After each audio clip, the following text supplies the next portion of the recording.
Hello दोस्तों, तो कैसे हैं आप लोग। आज की करंट अफेयर वीडियोस हम स्टार्ट करते हैं। एंड मैंने क्या किया कि 30 मिनट के अंदर जितनी भी इंपॉर्टेंट इन्फॉर्मेशन थी, चाहे वो द हिंदू हो, चाहे वो इंडियन एक्सप्रेस हो या बिजनेस लाइन हो, इन तीनों में से जितनी भी मेरे को इंपॉर्टेंट लगी जो आपको जानने की ज़रूरत है, वो सारे इन्फॉर्मेशन मैंने यहाँ पे ऐड कर दी है। और क्या होता है ना कि बच्चे क्या करते हैं कि बहुत ज़्यादा अननेसेसरी एक एक दो दो घंटा न्यूज़पेपर में वेस्ट करते हैं। But the problem is that आपको ये समझना पड़ेगा कि यार न्यूज़पेपर में सिर्फ आपको एक अंडरस्टैंडिंग होनी चाहिए कि दुनिया में हो क्या रहा है, कौन कौन सी इंपॉर्टेंट न्यूज़ है। बट क्या करते हैं, वो अननेसेसरी इन्फॉर्मेशन भी पढ़ते रहते हैं। और आपको ये समझना पड़ेगा कि देखो, क्या होता है कि आपका जो करंट अफेयर्स होता है, जो करंट अफेयर्स है वो 1 साल या 2 साल तक के आते हैं। बट आप ये सारे नंबर्स याद तो नहीं कर सकते ना। आपको एट द एंड क्या करना पड़ेगा, जो करंट अफेयर मैगजीन्स हैं उनसे उनको रेफर करना पड़ेगा। तो आप अननेसेसरी अभी इतना टाइम क्यों यहाँ पे न्यूज़पेपर में वेस्ट कर रहे हो।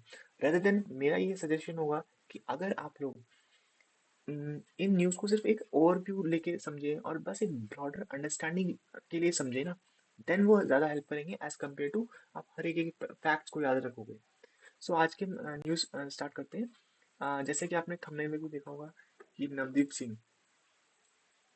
नवदीप सिंह हमारे भाई गोल्ड मेडल जीत चुके हैं on in the national para athletic championship. और इन्होंने कितना किया है, 39.93 मीटर्स का।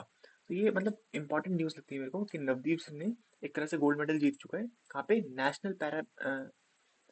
नेशनल पैरालंपिक्स गोल्ड मेडल में। ठीक है। देन इसमें बस आपको इतना इंपॉर्टेंट याद रखना है, ये आपके हरियाणा के हैं और उन्होंने जैवलिन F41 गोल्ड मेडल पे ओपनिंग डे में ही नेशनल पैरा एथलेटिक चैंपियनशिप में जीत चुके हैं ये। और उसके बाद क्या है, Lakshya Chaudhary was second while Ritinder was the third. ठीक है। तो बस ये इतना इंपॉर्टेंट था इसमें। देन आपका आता है थोड़ा इन्वेस्टमेंट के हिसाब से क्या बोला गया है कि asset class performance varies based on economic cycle. आपको इकोनॉमिक साइकिल पता है कि क्या होती है। अगर हम यहाँ पे इकोनॉमिक साइकिल देखें तो इस तरह से, जैसे इसको आपको दिखाता हूँ कि जैसे ये है इकोनॉमिक साइकिल। ठीक है। इस तरह से होती है इकोनॉमिक साइकिल। क्या होता है, यहाँ पे अर्ली स्टेज होती है कि आपकी इकोनॉमी राइज कर रही है। देन यहाँ पे एक बूम फेज आ जाता है एंड देन धीरे क्या होता है, डिक्लाइन आता है एक तरह से, या एंड देन उसके बाद क्या होता है, एक तरह से पूरी डाउन चली जाती है मार्केट में, फिर रिवाइवल शुरू होता है इकोनॉमी का। And then a good phase, फिर ऐसे करके फिर से एक फेज स्टार्ट होता है इकोनॉमिक साइकिल का। तो यहाँ पे ये लोग क्या कह रहे हैं कि आपकी तीन एसेट क्लास होती है, एक होती है fixed income, then equity and third is commodities. है ना, इन सबको कब कब आपको यूज करना चाहिए। तो ये कह रहे हैं कि जब भी फॉलिंग ग्रोथ होती है आपकी, जब भी ग्रोथ डिक्लाइन होती है, तो वहां पर आपको क्या करना। ठीक है। जब भी आपकी फॉलिंग ग्रोथ है और लो इन्फ्लेशन है, मीन्स आप ये ना बहुत ही बेकार कंडीशन होती है एक तरह से। ये बहुत बेकार कंडीशन होती है, क्यों, क्योंकि ये कंडीशन है यहाँ पर। देखो, यहाँ पे क्या हुआ, आपकी ग्रोथ भी डिक्रीज हो रही है और आपका इन्फ्लेशन भी डिक्रीज हो रहा है। इन्फ्लेशन जब डिक्रीज होता है तो जो आपकी कंपनीज होती है ना, उन कंपनीज को एक तरह से प्रॉब्लम होती है नए प्लांट्स लगाने के लिए, क्योंकि उनके पास कोई इंसेंटिव नहीं होता नए प्लांट्स लगाने के लिए। और दूसरा क्या है, ग्रोथ भी कम हो रही है, मीन्स आपकी डिमांड भी वीक हो रही है एक तरह से, कि डिमांड वीक हो रही है हमारी। और दूसरा जो सप्लाई है, क्योंकि अब जो बिजनेसमैन है उनको एक तरह से मोटिवेशन नहीं मिलता कि हम क्यों अननेसेसरी इन्वेस्ट करें। तो ये लोग क्या कह रहे हैं कि in a falling growth, a low inflation scenario, fixed income tends to perform better, providing a stable returns. Because देखो, फिक्स्ड इनकम प्रोडक्ट्स क्या होते हैं, ये आपको फिक्स्ड इंटरेस्ट रेट देते हैं। तो उस टाइम पे क्या होता है, जब इन्फ्लेशन गिर रही है, ये आपको बैक करता है। वेयरएस ये कह रहे हैं जब हाई ग्रोथ फेज होता है या राइजिंग इन्फ्लेशन होती है, ये भी एक बहुत अच्छी सिनेरियो होती है। क्यों, क्योंकि आपको समझना पड़ेगा कि हाई ग्रोथ में क्या है कि आपकी डिमांड बहुत स्ट्रांग है। और जब डिमांड स्ट्रांग होती है, देखो जब डिमांड आपकी ग्रेटर होगी एज कम्पेयर टू सप्लाई, तो ये इकोनॉमी के लिए हमेशा अच्छा होता है। क्योंकि जो सप्लाई मतलब क्या होते हैं, बिजनेसमैन। तो जो बिजनेसमैन होते हैं वो और प्लांट्स लगाते हैं, वो और फैक्ट्रीज लगाते हैं ताकि वो डिमांड को फुलफिल कर सके। और इससे क्या होता है कि उनको और प्रॉफिट्स होते हैं और इकोनॉमी में ग्रोथ होती है। ठीक है। तो वहाँ पे इक्विटी बहुत इंपॉर्टेंट काम करते हैं। लेकिन जब आपकी ग्रोथ स्लो डाउन होती है, ग्रोथ स्लो डाउन और हाई इन्फ्लेशन हो रहा है, क्यों, देखो इन्फ्लेशन आपको पता है कि दो तरह से इन्फ्लेशन होती है। जैसे यहाँ पे देखते हैं, जैसे देखो इन्फ्लेशन क्या होता है, आपकी दो साइड होती है, एक होती है आपकी demand pull inflation and second थी आपकी कॉस्ट पुश इन्फ्लेशन। ठीक है, ये दो तरीके से आपकी इन्फ्लेशन होती है। मीन्स डिमांड पुल इन्फ्लेशन क्या होता है, अगर हम इसको समझे, डिमांड पुल इन्फ्लेशन मीन्स जब डिमांड ज्यादा होती है एज कम्पेयर टू सप्लाई, तो उससे क्या होता है, जो कस्टमर्स होते हैं वो कहते हैं कि हम एक्स्ट्रा भी पे कर देंगे बट हमें वो प्रोडक्ट चाहिए। उससे क्या होता है, डिमांड की वजह से आपकी इन्फ्लेशन बढ़ रही है। वेयर कॉस्ट पुश इन्फ्लेशन क्या होती है, कॉस्ट पुश इन्फ्लेशन वो होती है जब सप्लाई ज्यादा होती है एज कम्पेयर टू डिमांड।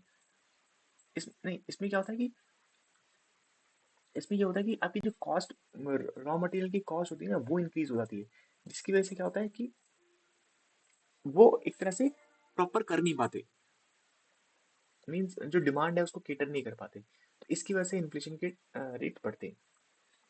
ठीक है, तो ये क्लियर हुआ। अब देखो यहाँ पे,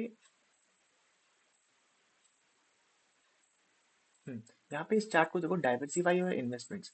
तो ये बताया गया कि हर साल कुछ ना कुछ होते हैं, और यहाँ पे क्या है, जैसे 2024 में आपकी गोल्ड बढ़ा था, उससे पहले क्या था आपकी इक्विटी 2023 में, देन 2022 में गोल्ड बढ़ा था, फिर 2021 में आपका इक्विटी बढ़ा था। क्यों, क्योंकि यहाँ पे कोविड के टाइम आया था और एक शार्प रिकवरी में स्टॉक मार्केट जो थे वो इम्प्रूव कर रहे थे। ठीक है, देन नेक्स्ट आर्टिकल क्या है आपका, Supreme Court to hear petitions against the law on CEC appointment today. देखो सीईसी कौन होते हैं, इसको भी हम क्लियर कर लेते हैं। देखो सीईसी आपके क्या है, चीफ इलेक्शन कमीशन है ना।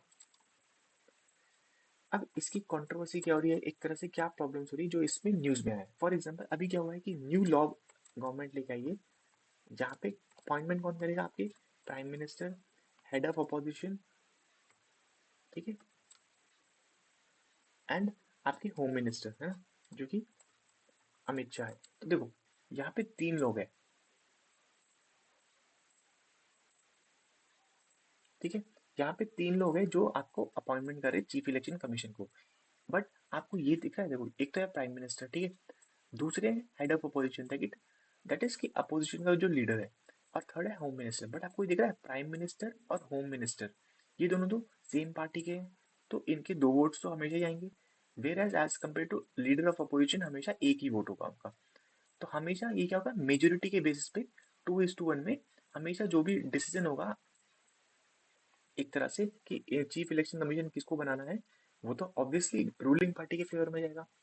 इससे पहले का रूल क्या था, अर्लियर क्या था कि आपके चीफ जस्टिस ऑफ इंडिया भी आते थे, चीफ जस्टिस ऑफ इंडिया भी आपके इसके पार्ट हुआ करते थे। बट अब नए रूल में क्या है कि इन्होंने कहा कि हम सुप्रीम कोर्ट को हटा रहे हैं, एक तरह से इस प्रोसेस से चीफ जस्टिस ऑफ इंडिया को हटा रहे हैं। तो इससे जो लीडर ऑफ अपोजिशन है वो क्या कह रहे हैं कि आपने तो जुडिशरी को हटा दिया, एंड इसमें एग्जीक्यूटिव की इंटरफेरेंस ज्यादा नहीं होनी चाहिए इन द इलेक्शन प्रोसेस। ठीक है, तो यहीं पे लिखा हुआ है कि Supreme Court to hear the petition against the law, कि जो कानून बनाया गया है कि सीईसी अपॉइंटमेंट का, उसके ऊपर सुप्रीम कोर्ट सुनवाई करेगा। ठीक है, यही बस बेसिक यही है।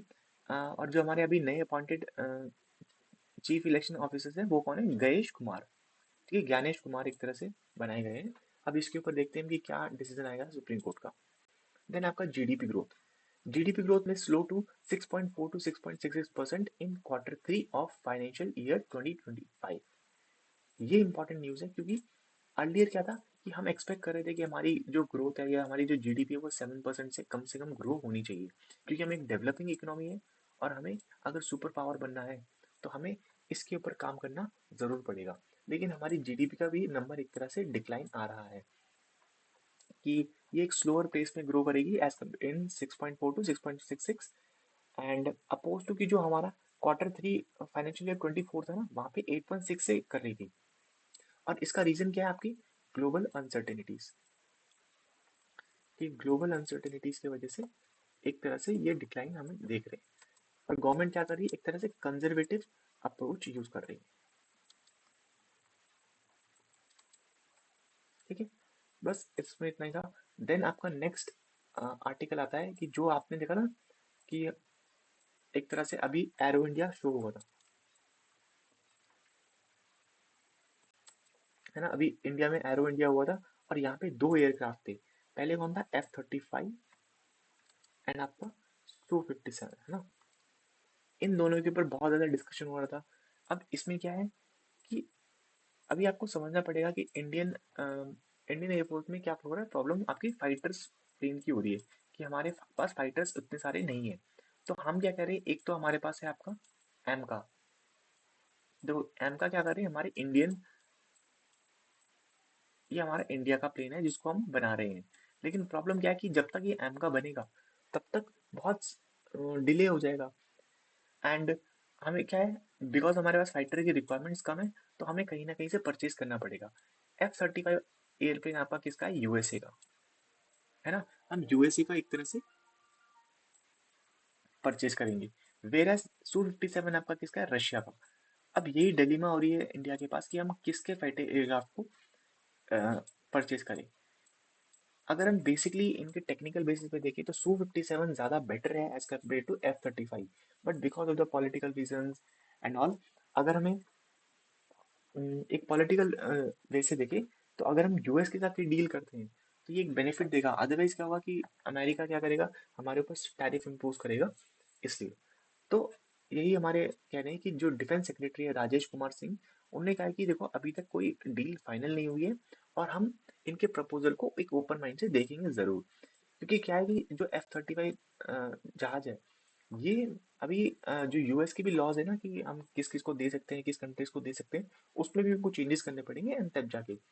और ये क्या बोला गया, स्टॉप गैप अरेंजमेंट मीन्स हम ऑल्दो हम अपना इंडिया का जो एम का एयरक्राफ्ट है हम उसी को लेंगे, बट जब तक वो रिक्वायरमेंट फुलफिल नहीं होती, जब तक वो हमारे पास बन के तैयार नहीं होती, तब तक कम से कम हम इस गैप को फिल करने के लिए या तो हम F-35 लेंगे या हम Su-57 लेने की ट्राई करेंगे। ठीक है। देन आपका नेक्स्ट आपका आता है, नेक्स्ट आर्टिकल आता है Tesla on agenda, government calls meet on auto sector today. तो देखो टेस्ला की जो है क्या, मे बी ट्राई हो सकता है कि टेस्ला इंडिया में आ सकता है। तो ये क्या होता है कि days after prime minister Narendra Modi visit the US, centre is considering the special measures to facilitate Tesla's entry into India. तो क्या कह रहे हैं कि अभी जब हमारे प्राइम मिनिस्टर यूएस में गए थे ना विजिट करने, तो वहां पे उसके बाद उन्होंने कुछ डिस्कशन करे कि शायद हम टेस्ला को एंट्री दे सकते with some kind of relaxation. तो क्या हुआ था कि देखो 2016 में इलॉन मस्क ने शो किया था कि हम टेस्ला कार्स को इंडिया में लेके आएंगे, बट मस्क अनाउंस टेस्ला में setup manufacturing unit in India.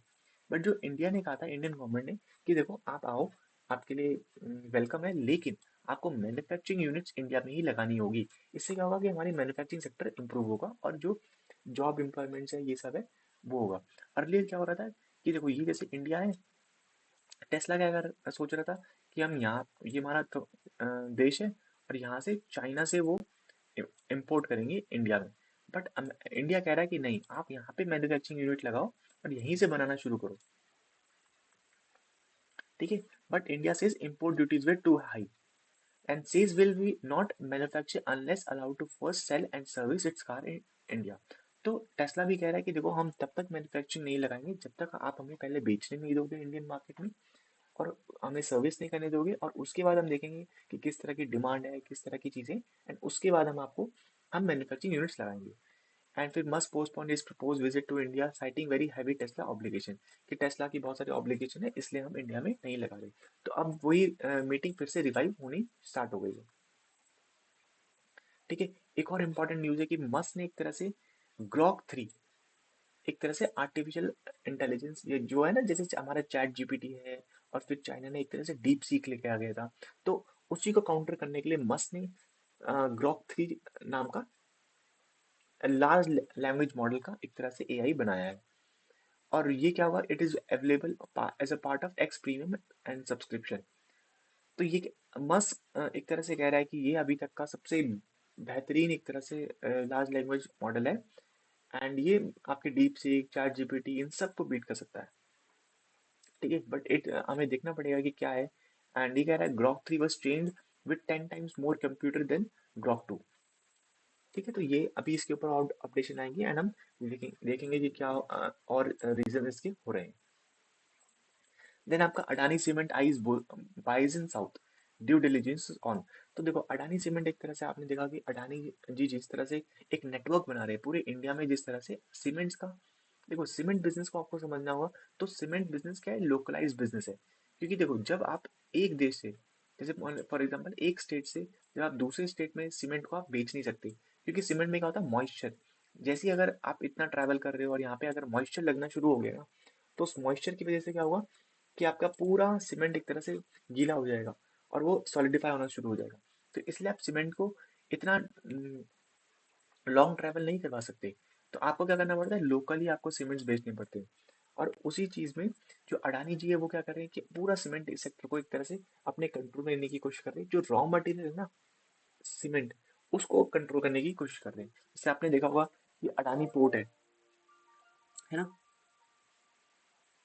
Adani port एक तरह से क्या हुआ, ये देखो अडानी पोर्ट का बिजनेस क्या है कि जो पोर्ट है जितने भी उन्होंने कैप्चर कर या एक तरह से खरीद लिए हैं। अब वो सीमेंट सेक्टर में भी एक तरह से नेटवर्क बनाना चाहते हैं पूरी इंडिया में कि कैसे हम सीमेंट को कंट्रोल करें। अब ये जो साउथ इंडिया का पार्ट है, इस साउथ इंडिया में वो जेपी सीमेंट को एक तरह से खरीदने की कोशिश कर रहे हैं, जयप्रकाश सीमेंट को खरीदने की कोशिश कर रहे हैं। ठीक है। देन एक छोटी सी न्यूज है कि Ford finalising its plans to revive Chennai plant. तो फोर्ड क्या कर रहा है, वापस से इंडिया में आने की कोशिश कर रहा है।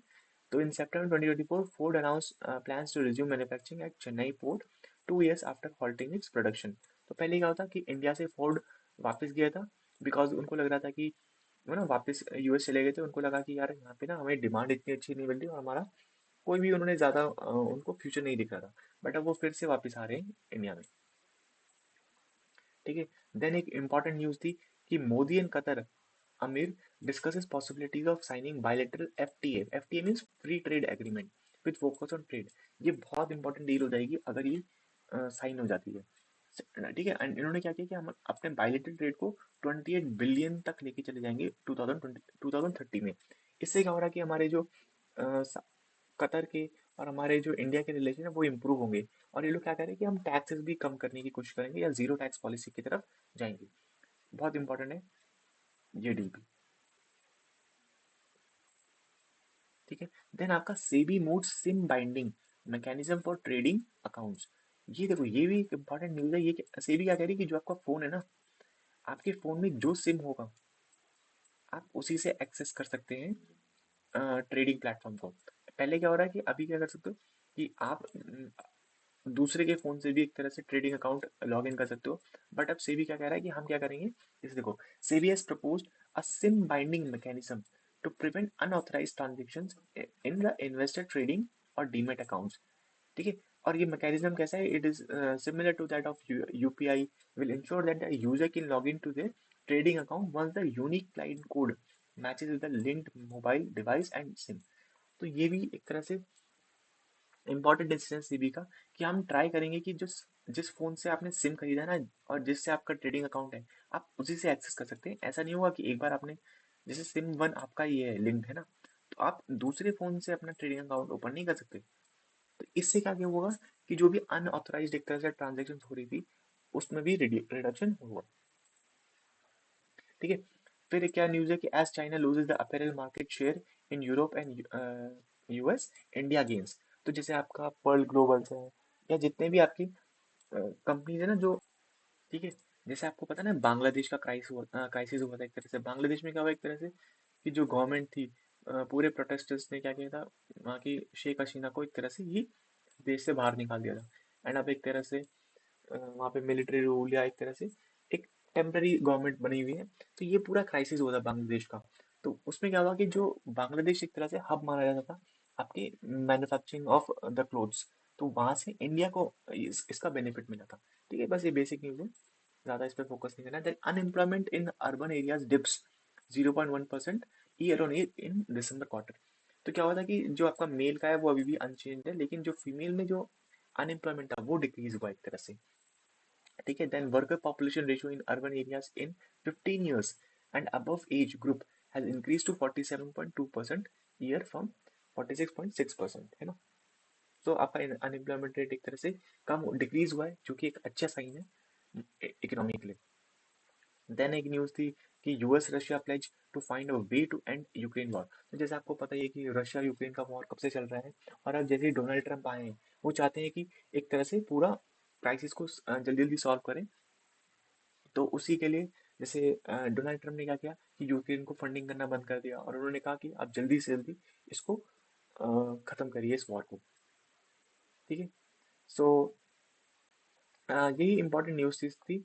एंड अगर आपको कोई भी न्यूज़ समझने में प्रॉब्लम हुई होगी तो प्लीज़ आप कमेंट सेक्शन में लिखना। एंड अगर आपको अच्छी लगी होगी ये वीडियो, बहुत ही सिंप्लीफाइड, बहुत ही क्रिस्प वीडियो, बिकॉज मैं नहीं चाहता कि यार आप अननेसरी फालतू न्यूज़ पढ़ते रहें, फालतू आर्टिकल्स पढ़ते रहें। आपको बस क्रिस्प टू द पॉइंट चीज़ें पढ़नी है जो कि इंपॉर्टेंट है, और एक अंडरस्टैंडिंग बनाने की पूरे दुनिया में हो क्या रहा है। ठीक है। एक बार हो जाएगा, देन उसके बाद आप अपने जीएस की स्टडी कर सकते हो, आप अपने जॉब पे फोकस कर सकते हो, इस तरह से। ठीक है, जो भी आप पढ़ रहे हैं उस पर फोकस करिए। So I hope you like this video and thank you. So if you like the video please like share and subscribe the video. Thank you.